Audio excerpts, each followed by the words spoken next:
প্রত্যেক বছর আমরা 5ই জানুয়ারি ন্যাশনাল বার্ড ডে সেলিব্রেট করে থাকি। এই জাতীয় পাখি দিবস ঘোষণা করা হয়েছিল 2002 সালে এভিয়ান ওয়েলফেয়ার কোয়ালিশন থেকে।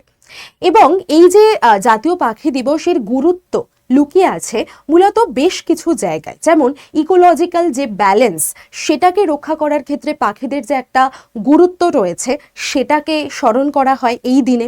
পাশাপাশি তাদের হ্যাবিট্যাটকে প্রোটেক্ট করা এবং তাদের রিস্টোরেশনের দিকেও কিন্তু নজর রাখা হয়।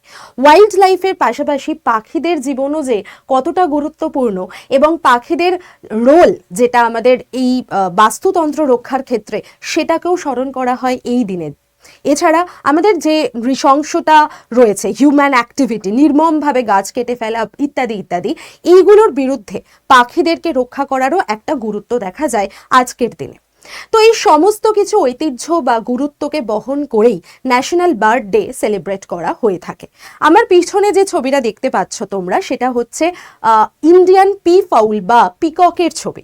তো এই ময়ূরকে আমাদের ইন্ডিয়ার ন্যাশনাল বার্ড হিসেবে ধরা হয়ে থাকে 1963 থেকে অফিসিয়ালি। তোমাদের কাছে আমার একটা প্রশ্ন থাকলো, সেটা হচ্ছে আমরা ইন্ডিয়ান বার্ডম্যান বা বার্ডম্যান অফ ইন্ডিয়া কাকে বলে থাকি? তোমরা এটা প্রত্যেকে কমেন্ট করে আমাকে জানাবে।